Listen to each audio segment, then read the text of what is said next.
everyone, Jeri Bellini here. Welcome to episode 16 of Texture Tags on Tuesday, and also welcome to the tiny house at the beach.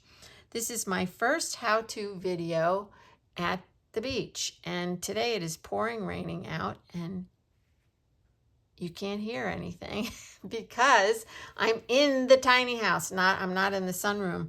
Last year I did all my videos out in the sun porch, and it was so noisy. You could hear all the people outside, and anytime it rained, it was crazy, and that was a sidebar. But I'm in the house today, and I have the sliding glass door shut, and it's so peaceful.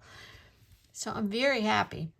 I did have to reset up my whole camera area, but I think I finally have it honed in to something good.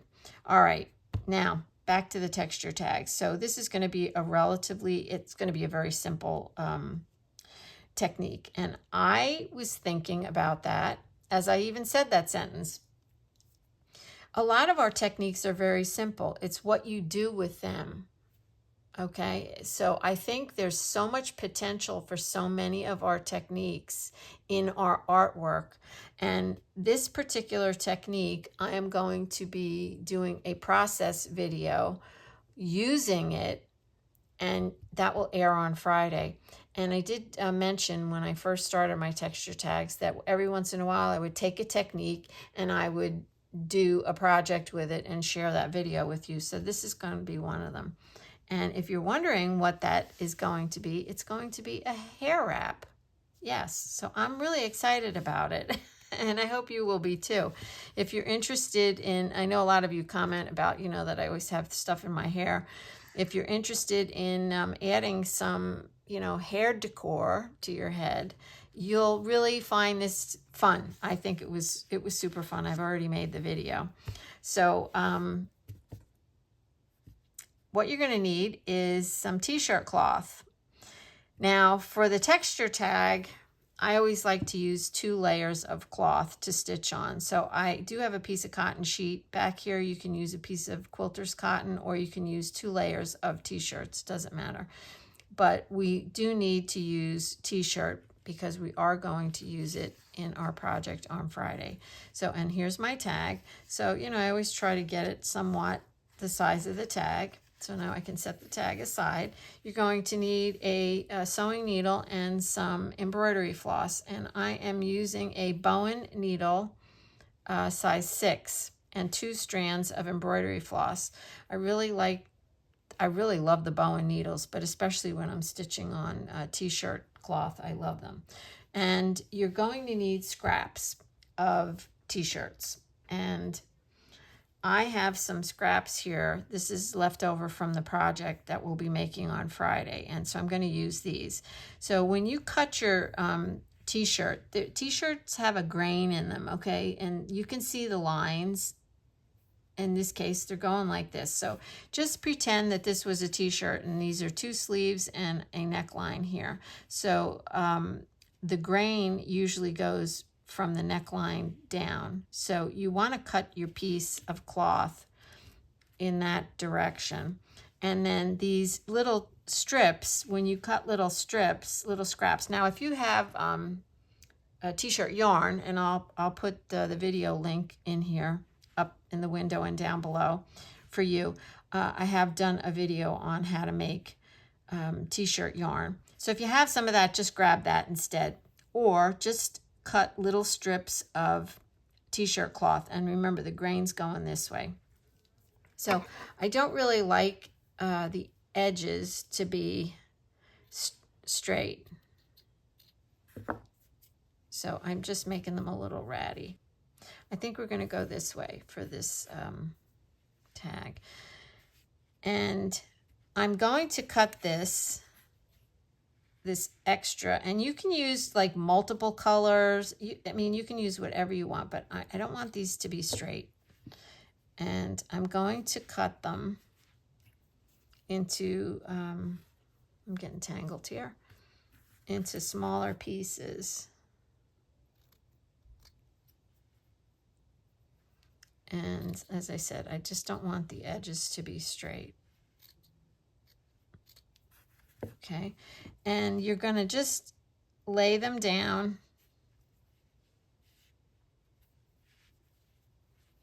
on your little piece. This one's too big for there. And you want to stagger them.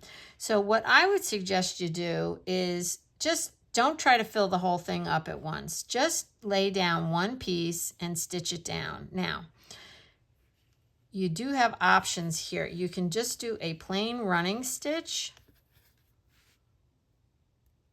And I'll just do this one right with you. So you can do a plain running stitch, or you can do some kind of an embroidery stitch to make it, you know, more interesting. That's up to you. But t-shirt cloth, so I should have pulled it first. When you pull it, it goes into these tubes, right? So that's what I want. I want it to look textured. I don't want it to lay flat. And I'm just going to sew right down the middle.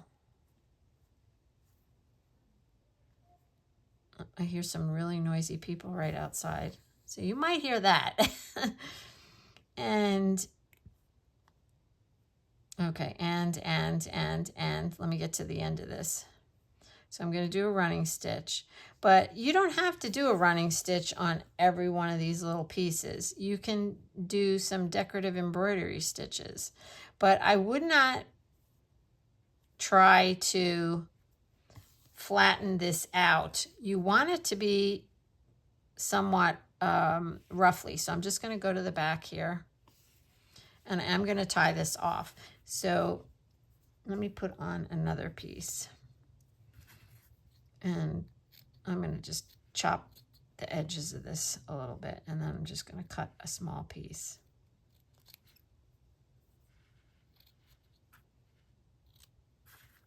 Okay. And there. Okay, so we're going to stagger this. So you can leave spaces in between. You don't have to. You can do one whole piece like this. You can do a whole piece. Now, when you go to do the next piece, let's just say this was stitched on, okay? And you go to do the next piece, you can move over. Don't go like underneath there, but you can move over and get close to that so that as they both ruffle, you see how that looks? They kind of look pretty cool. And as I said earlier, you don't want to make stitches so that this is flattened out. You want the texture of the ruffle. So each piece that you put down, just keep that in mind and just keep staggering. So let's just do this one just together.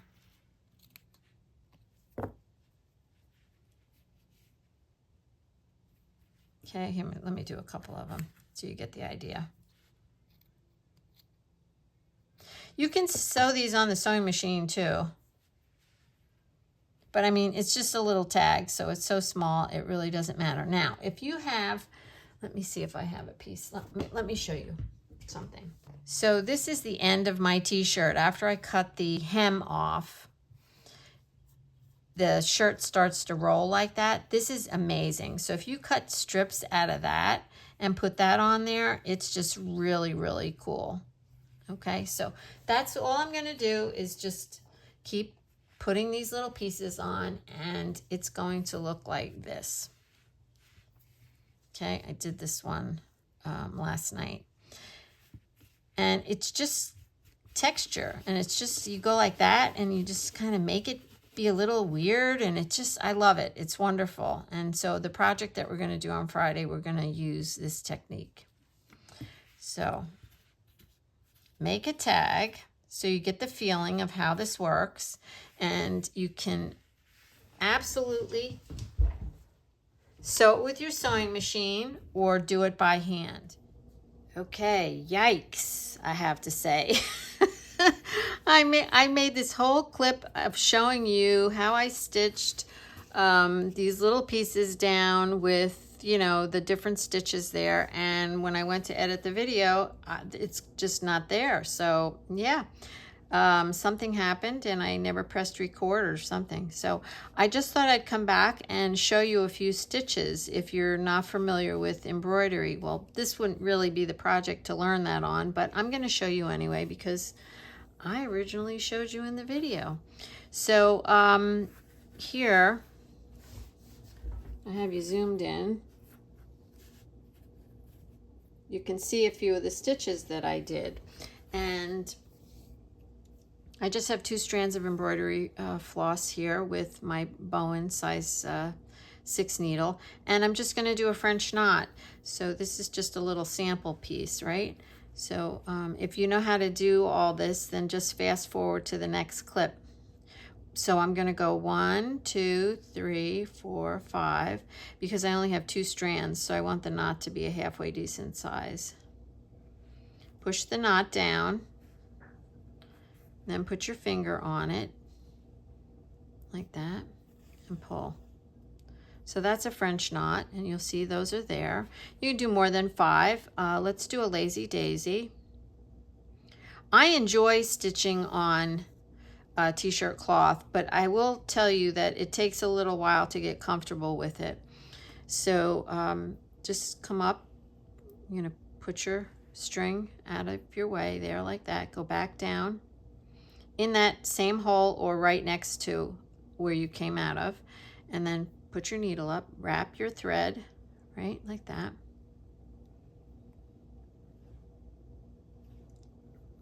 And then pull. You always pull your thread in the direction that you're going. Okay, that way.